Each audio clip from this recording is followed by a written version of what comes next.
This podcast is proudly brought to you by SMC, the best way to build a social media strategy for your brand.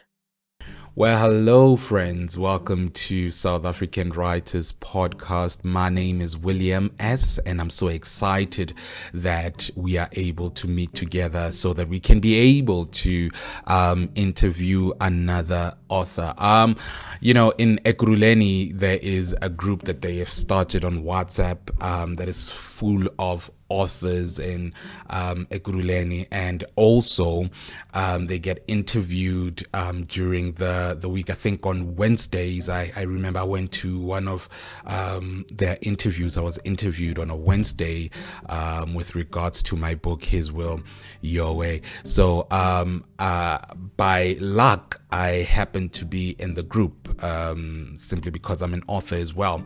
So by luck, I happened to be in the group suggested by Pastor Lefu Mamuruti Lefu, the one that we interviewed on our previous podcast. So I'm so excited to be a part of that group because I get to advertise that we are looking for authors to interview and so forth, and a lot of the people in that group are new authors. Okay, they are aspiring authors, and they've written books in different languages. They've written books in novels. They've written fiction and non-fiction to cut the long story short, and I'm so excited to be a part of that group. So that means that I'll be having so many authors to interview, just to talk to, so that South Africa can know that they exist and they have written books and their books can be found. So guys, welcome to South African Writers Podcast. My name is William, and I'm so excited to be here. The last time we were together was early this year, and this year I just want to make sure, this semester I want to make sure that I'm consistent, and I make sure that people get interviewed, we get book reviews and so forth. So other than that, today we are interviewing Tshidi Monkwe. I'm so excited because she has written a book that is, the title of the book is a bit catchy. That's one of the reasons why I'll be interviewing her today, because the title of her book is a bit catchy. It was immediately when I read the title of the book, I just thought to myself, I have to get her on our podcast and be able to talk about her book. And, we are changing a few things with our podcast. We're not going to be wasting a lot of time in terms of, our program. But what we're going to try and do is just spend more time in our book reviews and our interviews. Okay. So as time goes on, you'll be noticing that we're going to have different programs within this podcast, South African Writers Podcast, so that we can be able to use our time wisely. So guys, again, welcome to South African Writers Podcast, and I'm your host, William. It's time to build your brand as an author. Now take your sit and learn how to do so with William and other authors. Well, welcome back. This morning I read a quote by Henry David, and it caught my attention. It says, how vain it is to sit down to write when you have not stood up to live. How vain it is to sit down to write when you have not stood up to live. Isn't it amazing? When I read that quote, I just thought to myself, especially when it comes to both fiction and non-fiction. When you think about writing a novel, or when you think about writing an inspirational or motivational book, you cannot speak about something that you have not experienced.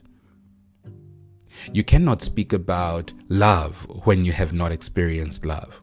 You cannot speak about making billions if you have not made billions. So when you write a book, you need to be able to have experienced something that motivated you so much so that you can be able to write a book that will move the heart of your readers. Remember that everyone is on a journey. And the reason why I pick up your book is because I saw the title, and the title resonated with my soul. And when I now read your book and your book doesn't connect to me, so that means that I have wasted my money, and actually I can send it back and get another book. So, when I read what Henry wrote, it just stuck with me to say that, hey, I need to be able to experience love if I want to be a novel writer that writes books about love and romance and relationships. I need to be, experience a bit of wealth for me to write books about how to make money. I need to be able to be a motivational speaker for me to be able to write a book about motivation or motivating people. How vain it is to sit down to write when you have not stood up to live. Guys, today I'm so excited to introduce to you Tshidi Monkwe. Tshidi Monkwe, and today she'll be sharing to us about her book. So, as you know, with my interviews, I try to just understand what inspires a person to write, because there are so many people that have the skill to write, but really they don't have a passion to write. And there are so many people that have a passion to write, but they really don't have a skill to write. So we're trying to understand what made them write, what drew you to writing. And once we get a gist of that, then we begin to understand, so you have a story to tell. So you have experienced something that can resonate with my spirit, that can resonate with my heart. So today we are sitting down with Tshidi Monkwe, and I hope that you will sit down and just soak and bust yourself into this interview so that you can be able to learn something new and be able to grow from what she has experienced. This is South African Writers with your host, William. Well, let's welcome Tshidi Monkwe. Well, hello, Tshidi. How are you this morning? I am well, thank you. Well, as I have mentioned, some of the authors, I've met them on the group, and you are one of those authors. And I don't know a lot about you. I just know about your book, and I saw the cover, the title, how amazing your career is becoming. So you're signing a book at a bookstore, making a signing, and I just thought your career is moving so quickly, and you are reaching the goals that you want to reach. That's one of the reasons why I'm so excited. But though you are well known in some places, some people may not know your story. Please share with our community about who you are, what you do, and what inspires you. How is your life inspired you to write such a book of great inspiration, and such a title that is, moving, for lack of a better word? My name is Tshidi Monkwe. I am a free-spirited, open-minded mother of two beautiful children. I was born in Katlehong, grew up in Vosloorus. I'm currently residing in Pretoria. I am crazy about God. I love God. And I believe that my purpose in life is to heal and teach others through my personal life experiences. And I believe I have done so through my book titled Prison Love, which I have self-published, as well as through my music. I'm a lyricist. I've written 13 books. I'm also a qualified relationship and wellness coach, NLP coach, and NLP practitioner. NLP stands for Neuro-Linguistic Programming. So it is a study of subjective experience based on modeling successful people in terms of how they get the results that they get. What is it that they do to get excellent results? We use NLP to get rid of obstacles that prevent people from achieving the results that they want, the results that they are longing for.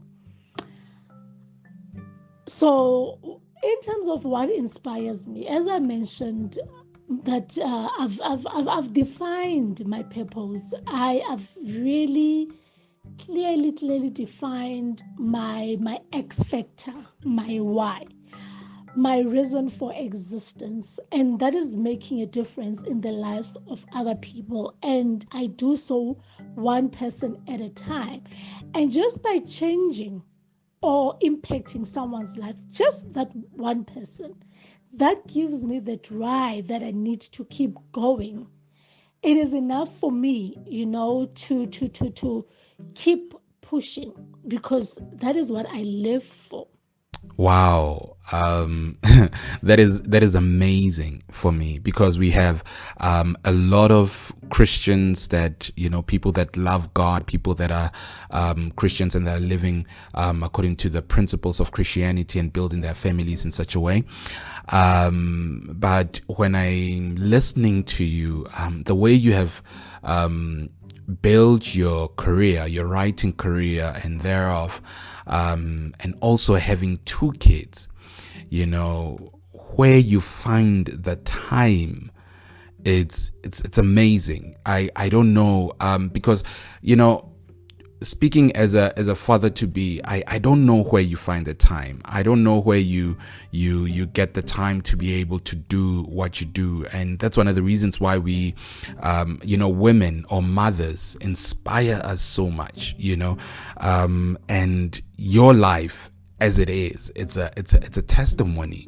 It's a huge book that you need to be able to write down and be able to inspire many women that they too can reach or attain the goals that they want to reach or attain.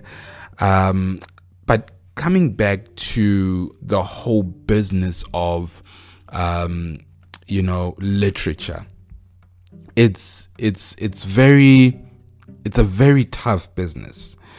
It's a very tough business. And for me, it's very hard to find an opening so that you can be able to be successful internationally. So, we lack traditional publishing contracts, for lack of a better word, hybrid contracts. Most of our business is based on self-publishing, as you said that you have self-published your book. My question is, literature being a hard business in South Africa, what draws you to it? I know you spoke about passion, I know you spoke about purpose, but what draws you to this business? Honestly, I've always loved expressing my emotions through writing. I've always enjoyed writing. It has always been my escape. However, I never imagined that it would be something I would do professionally. But now, with time, I realized that when I realized that I am a compost. The function of a compost is to add nutrients to the soil, right? To fertilize the soil. So, in order for plants to be well nourished. So now, when I identified my purpose of making a difference in the lives of others, I saw it fit to tap into the literature space and document my story so that those who will come after me can take lessons out of my life experiences.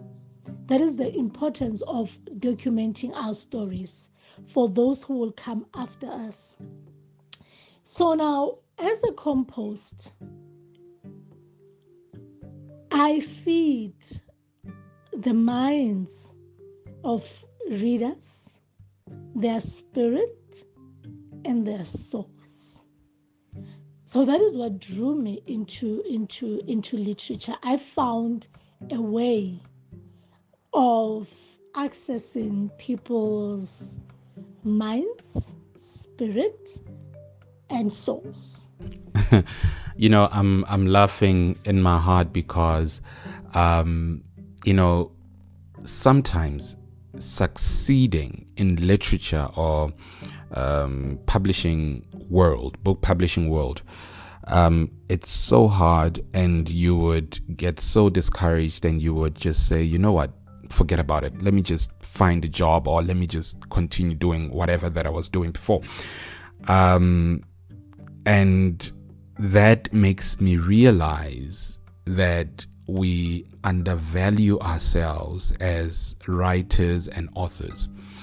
We undervalue ourselves, and that is hard, because once you begin to undervalue yourself, that means you begin to undervalue your work. You know, then you won't put any effort to selling, any effort to getting your voice heard, or your books read, or your career out there. And it's so inspiring to hear you when you speak about, you know, how hard the business is, and your view, or how your passion drives you so that you can be able to attain the goals that you want to attain in life. You know, South African writers and authors are finding it hard to get that breakthrough in South Africa. But I'm sure there is, you know, one author that you love reading, you know, his work or her books.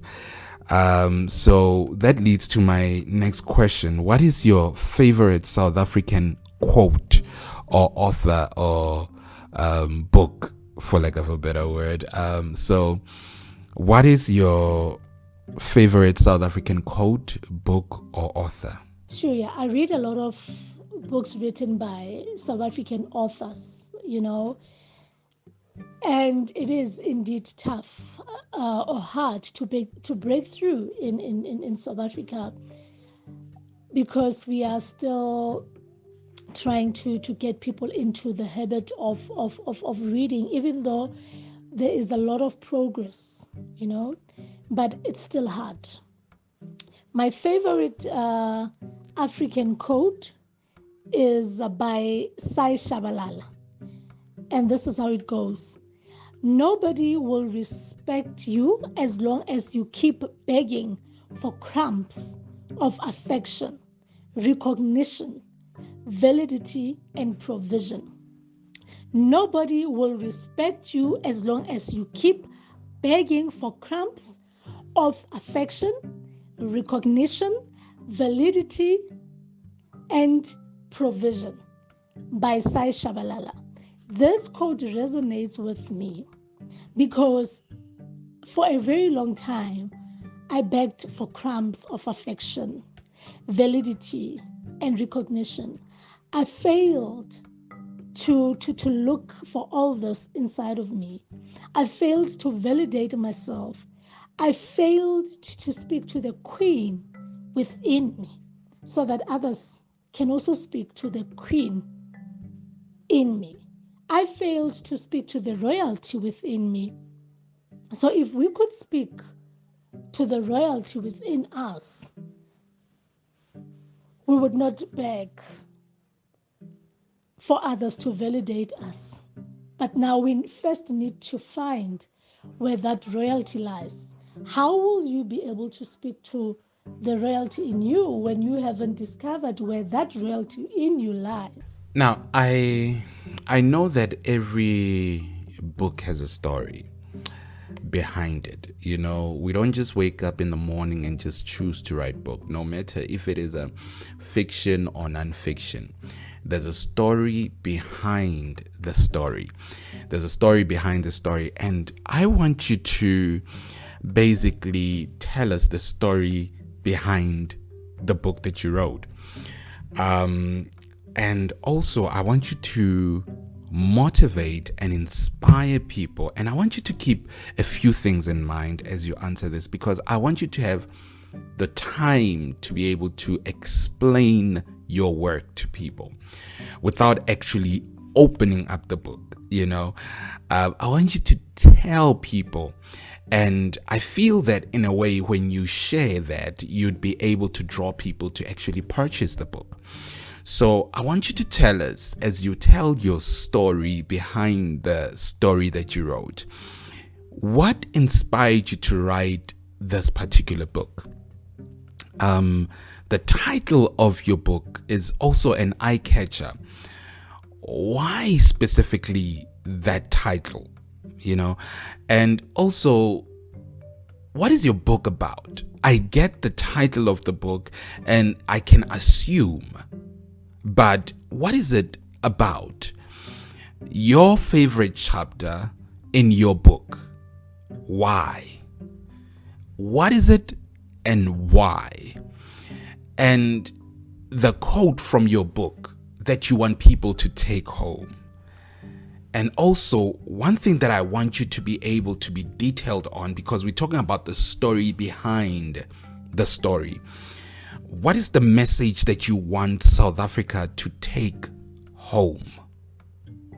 I hope you understand that, because I want you to be able to use this platform to expose your book, your work, your career, your story behind your story. Firstly, I wrote the book for women whose partners have been incarcerated. Prison love is taboo in South Africa. When you get into a relationship with a man behind bars, you are regarded as being naive, desperate, or approving of criminal behavior. I mean, when your only crime is being in a relationship or falling in love with a man caught up in the criminal justice system. So there's very little support for women who are in prison relationships. So I wrote the book for them to find comfort in, should their prison lovers come back and decide to take a different route. I also wrote the book for women who are trapped in toxic relationships. So basically, that is what inspired me to write the book. The pain that I went through, me insisting on being with a man who showed me through his actions that he no longer needed me in his life. I insisted on staying when love and respect were no longer on the menu, and by doing so, I became a prisoner of love. So I wrote the book for women who are going through the same thing, women who have become prisoners of love. I wrote the book with the hope that it would be a navigation system that these women need, out of the toxic relationships. The title of my book, yes, it is an eye catcher. There are two reasons behind the title. The first is that I wrote the book because I was in a relationship with a man who was incarcerated. So the second reason is that when he came out of prison, I stepped into a prison by insisting on staying when the relationship had reached an expiry date. So by doing so, I became a prisoner of love. That is the reason I'm holding on to handcuffs on the cover of the book. The handcuffs represent this man whom I did not want to let go of. The handcuffs represent the prison I put myself in. The handcuffs are not cuffed on my wrists. I'm holding on to them, meaning I could have easily let go of those handcuffs.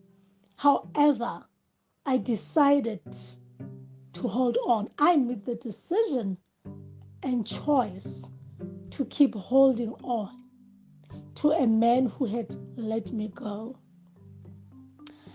Hence, I even look sad on the cover of the book. So, the book is about my relationship with a man who was incarcerated. We fell in love during his incarceration. When I left my husband, who was abusive emotionally, physically, and financially, I fell in love with a prisoner. He treated me like a queen. I was an egg.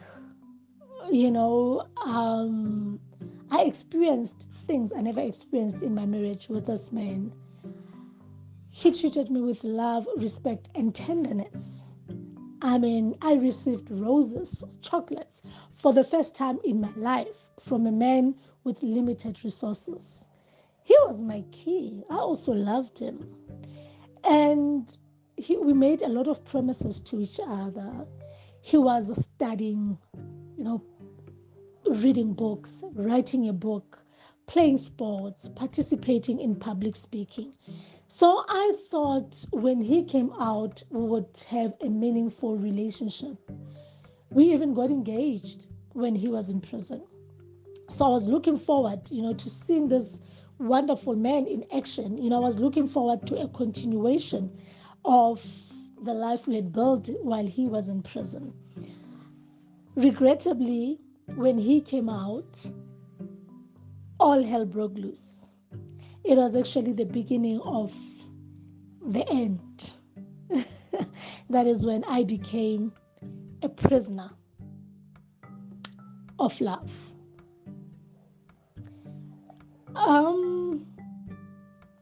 The chapter that I love most in my book is the weekend visit. For 4 years, I had been going to visit my prison lover about 3 times a month, only to spend an hour or 2 with him in a room full of other prisoners, visitors, and prison officials. So we were under the watch of prison officials all the time. And we spoke a lot on the phone. The only chance I would get to spend quality time with him was on a family day event, which was held twice a year. So I would get to at least spend 5 hours with him, but still in the presence of other people. So now a weekend visit is a privilege given to a prisoner when they are closer to being released on parole.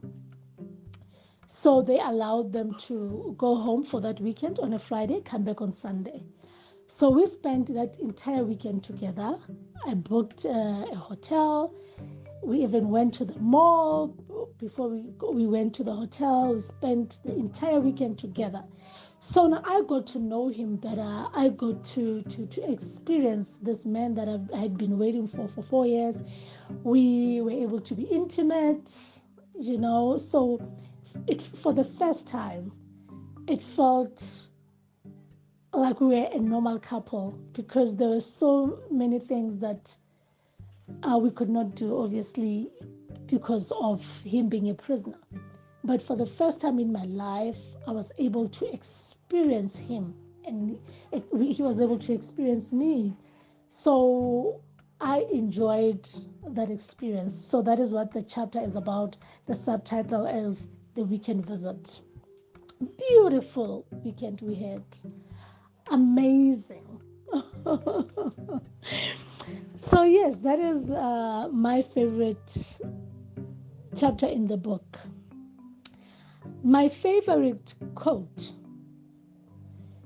is that, or the quote which I also included in the book, is that Being broken is a part of life. Staying broken is a choice. Breaking others is also a choice. So you don't have control over the things that you experienced maybe in your childhood. Well, limited control over the things that you experienced in your childhood, past or previous relationships, or unpleasant life experiences. It's part of your journey. So should those unpleasant experiences break you, that doesn't give you a right to break others. You actually have a choice to get help or to seek help so that you don't break others, so that you don't stay broken. So should you not allow yourself to heal, should you not commit to changing your life or fixing those things, it's a choice that you've made. So you cannot be breaking other people and justify your actions by saying that it's because of your past experiences. Okay? The message that I want South Africa to know is that, I will repeat what I've just said now. Heal yourself, fix yourself, work on yourself before you get into a relationship. Because when you are broken, you will break other people. When you are broken, you attract people who are as broken as you are, or even worse. And now, so when you get into a relationship with a person who is as broken as you are, it means the love comes from a broken place. So the love is broken, and nothing good comes out of brokenness. So work on yourself so that you can master yourself. Self-mastery is key. Self-mastery is not a once-off thing. It's an ongoing process of self-awareness. There are certain things you might not be able to change about yourself. However, you need to have that awareness about them in order for you to discipline yourself, in order for you to understand who you are, in order for you to define yourself.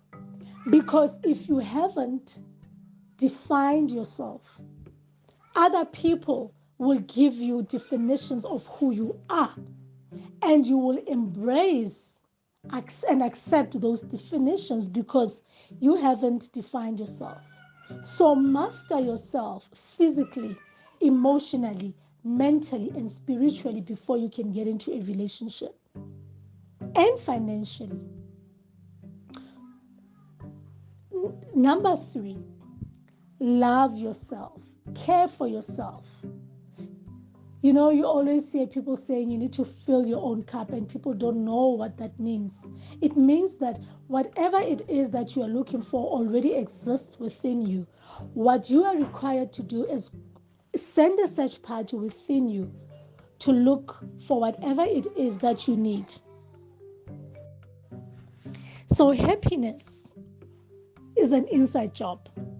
If you're looking for peace, fulfillment, love, happiness, look for those within you. Another one is that you were born with inherent power.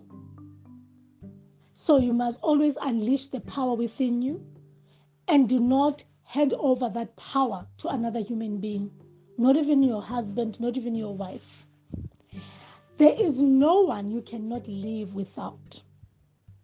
Yes, relationships come with challenges. When you go through those challenges, you try to fix them, you work on them.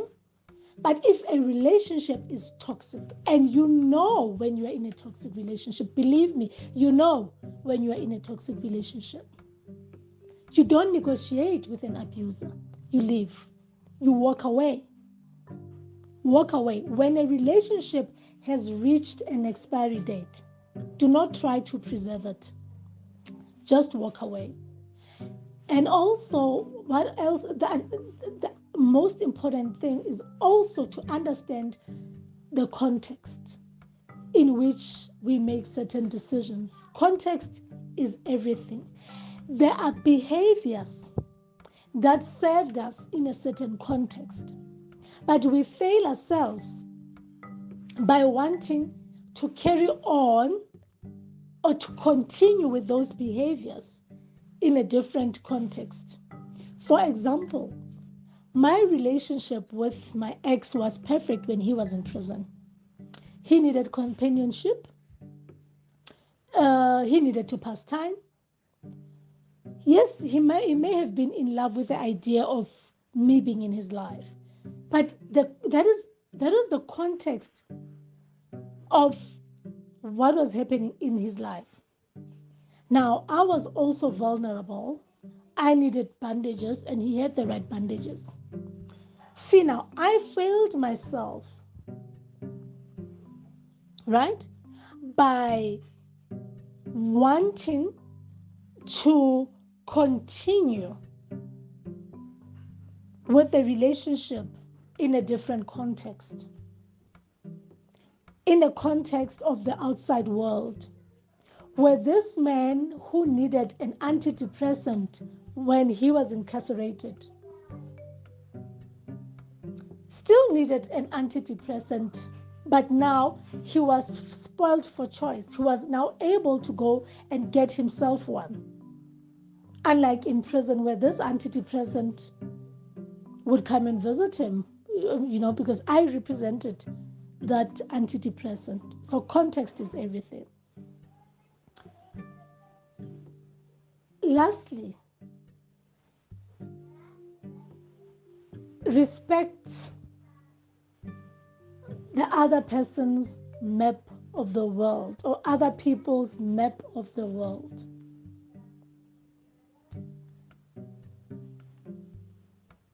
The map is not the territory. Do not impose your beliefs on other people. Always have the mindset of curiosity and learning from others. And okay, I know I said lastly, but now this is the last one. Never try to build another person. As women, we have a tendency of wanting to build men. A man is not a project. When you try to build a man,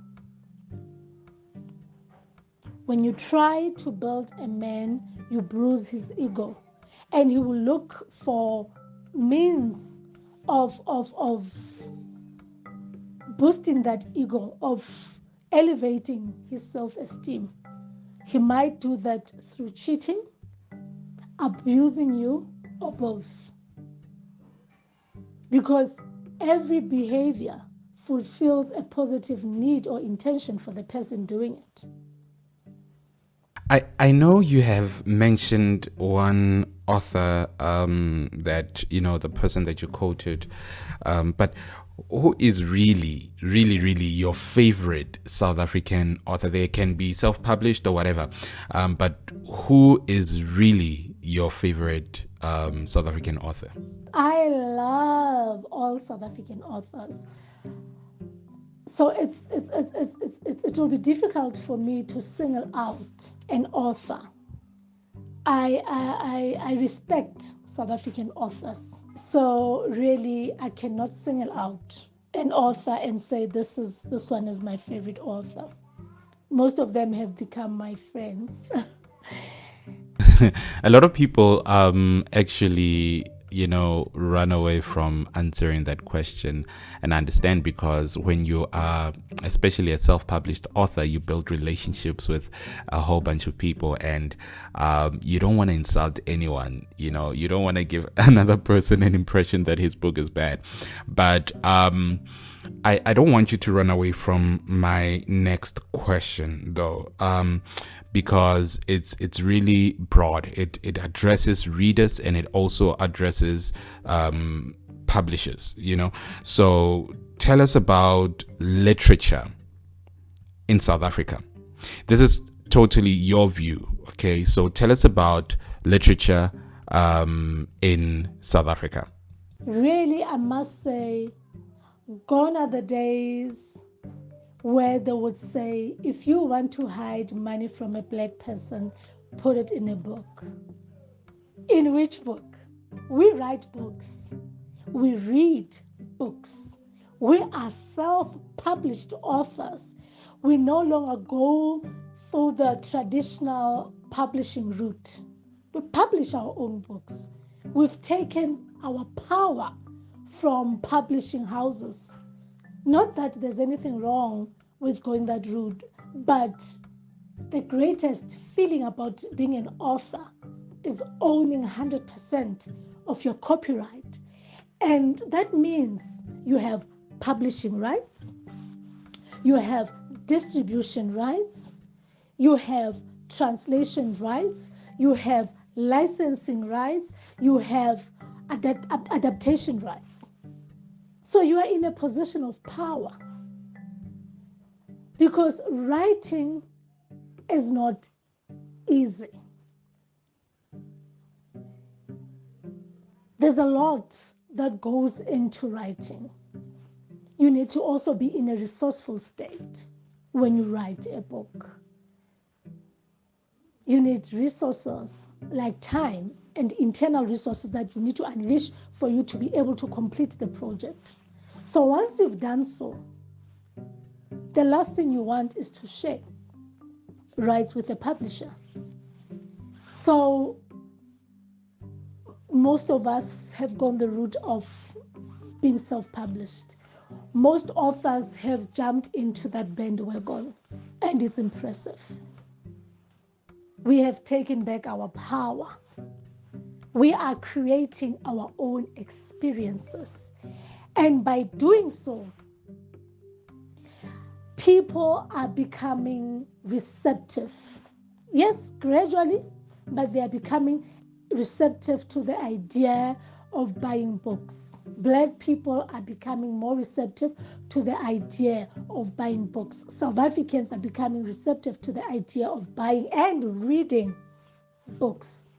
Because mostly we write about our life experiences. Even if we write it in fiction, or whether it's a self-help book, but readers are able to relate to our stories because we tell African stories. I get you. I hear you totally. I guess that's why Henry David just blindly say that you cannot tell a story if you have not really lived. And the correct people to actually tell a story in South Africa are South Africans, when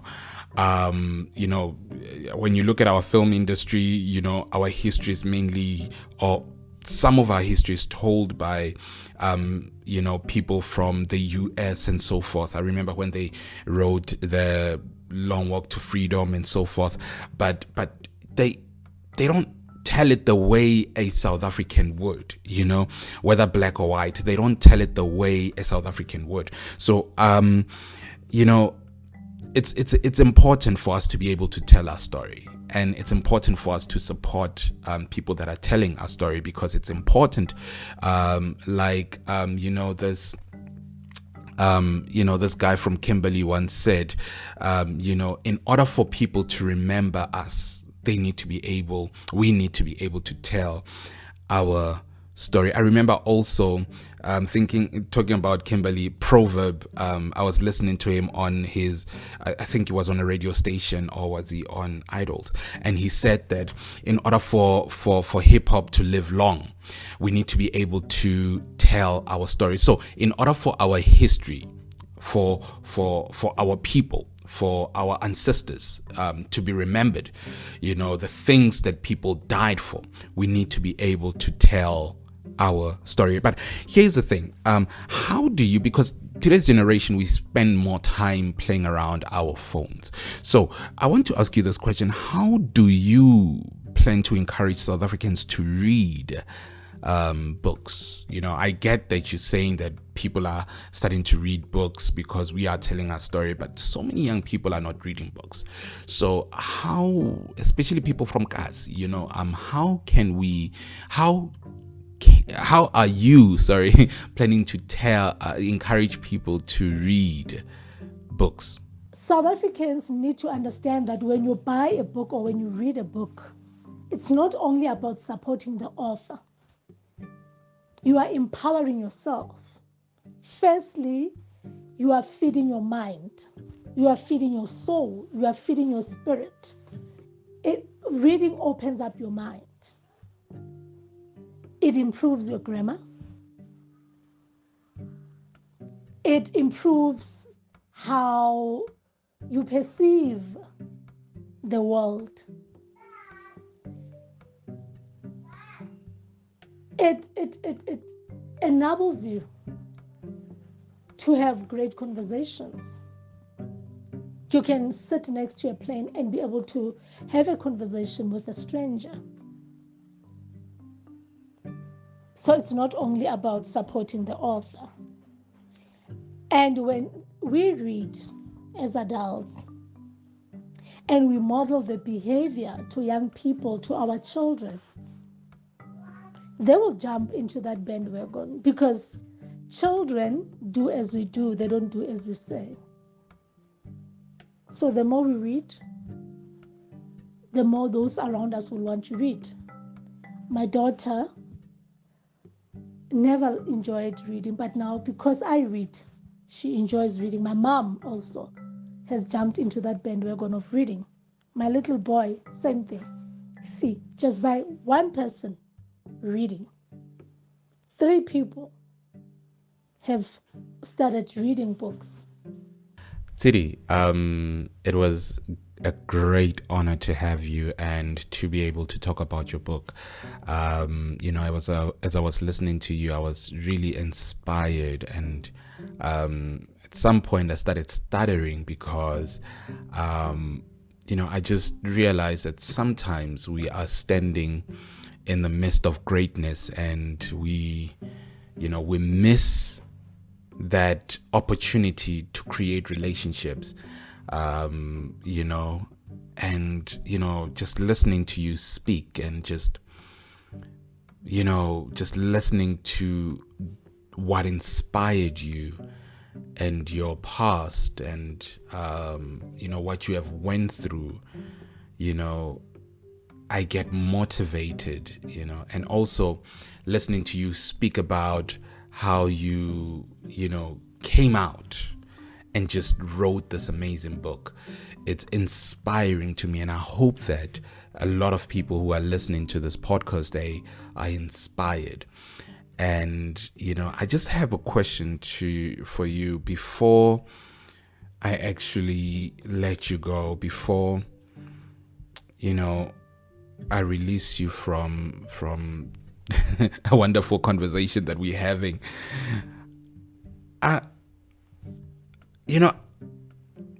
I've been struggling a lot as an author, and I'm sure other people went through the same phase as I am. And sometimes you get so demotivated to a point that you want to call it quits. So having spoken about encouraging people to read, I want to hear your thoughts in terms of encouraging authors,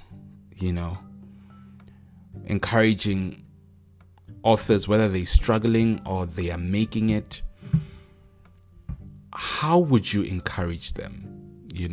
People that are going through predicaments in terms of marketing, people that are growing but still finding it hard to build a relationship with their readers.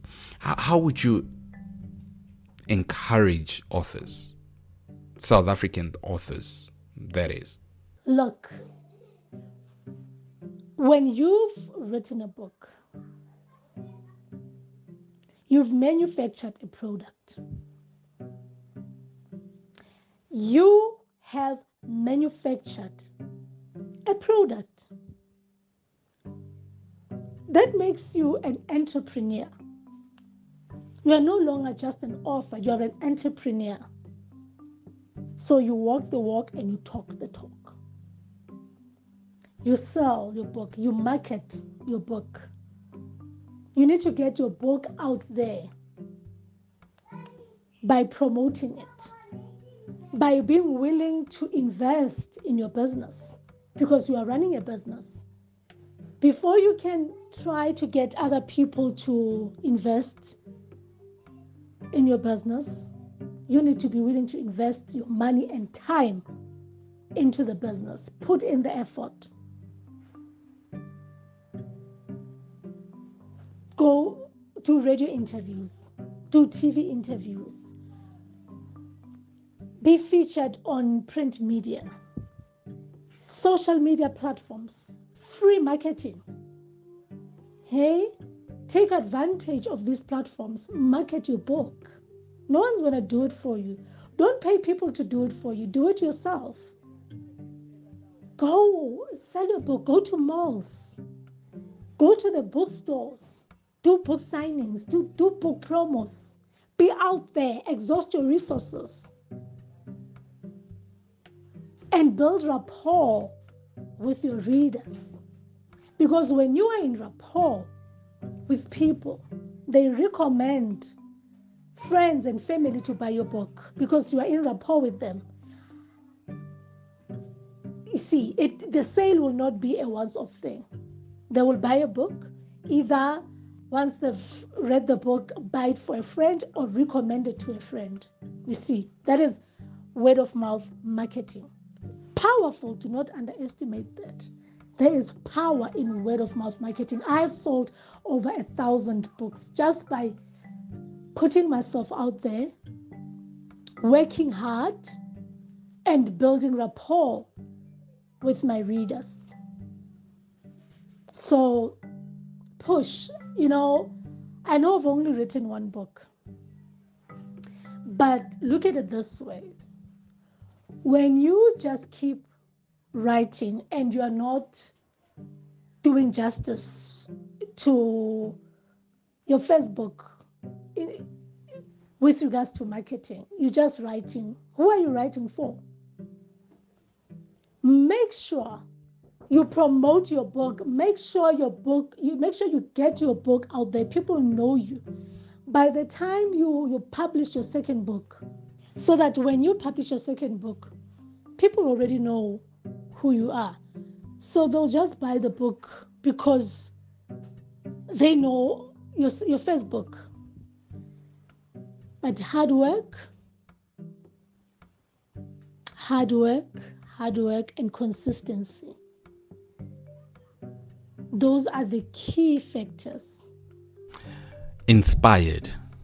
As I'm listening to you speaking and encouraging us, the first word that came in mind is inspired. Inspired.